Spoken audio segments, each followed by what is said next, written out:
So now you have this control that's set up that allows you to move and pull on the corner of that mouth.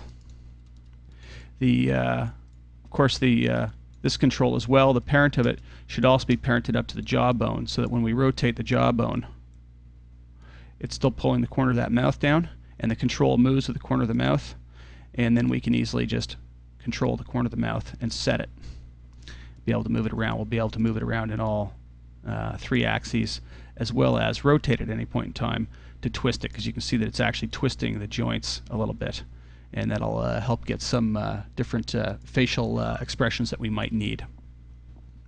So now what we're going to do is we're going to hook up the rest of the joints around the corner of the mouth, so that when we move the corner of the mouth here, the others move a little bit and react a little bit to it and push themselves. So we're going to do exactly the same sort of setup that we did with this one.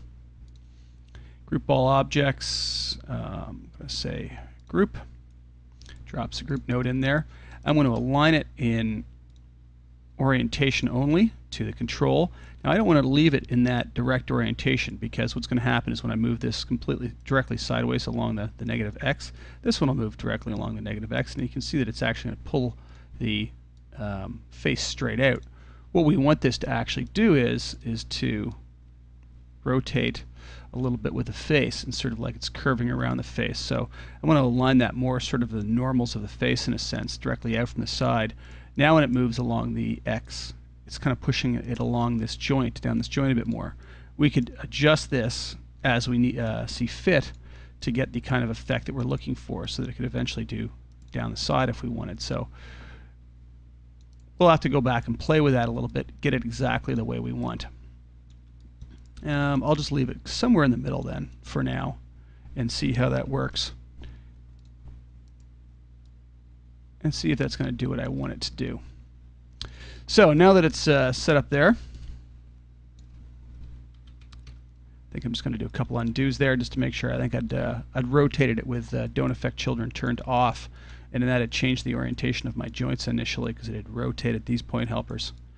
They're parented to it, so I want to make sure I don't do that. I don't want to affect the initial setup of the joints at all. I never want to affect them. It's there exactly where I want them to be. So now that I've got that set up, I can go in and zero this out, and then you can parent it up to the joint. What I'm doing in doing this is actually creating a problem. I zeroed this with the list controllers on it. I put these list controllers. I then parented this to this joint.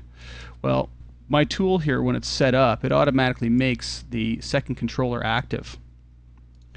Now, when I initially placed the list controllers on the object and made the second one active, the second one was 0. But as soon as I parent it to this new node, it is no longer parented to world space, and that 0 value disappears. So no longer is the value of the XYZ here actually 0 anymore. If we go along to the motion panel, we can see that X is negative 16, that 129, 77 is the actual, and that's the rotation isn't 0, and then the position is 11, 10, and negative 82. So it's actually moved it as soon as I parented it to it. So we need to re-zero it now that it's been parented.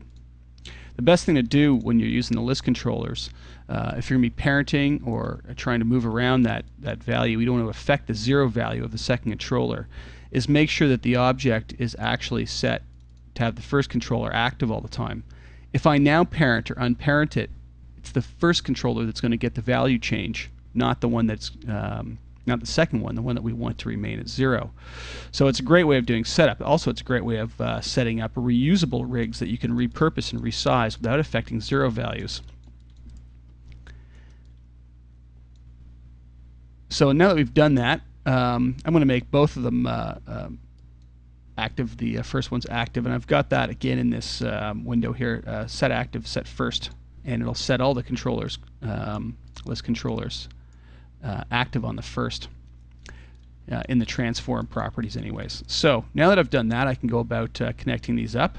I'm going to change up a little bit how I do the wiring again, because I didn't bother putting the Bezier controller on here, but that's done exactly the same way that we did it the first time on this side. So again, I'm just going to go X to X, but now I'm going to say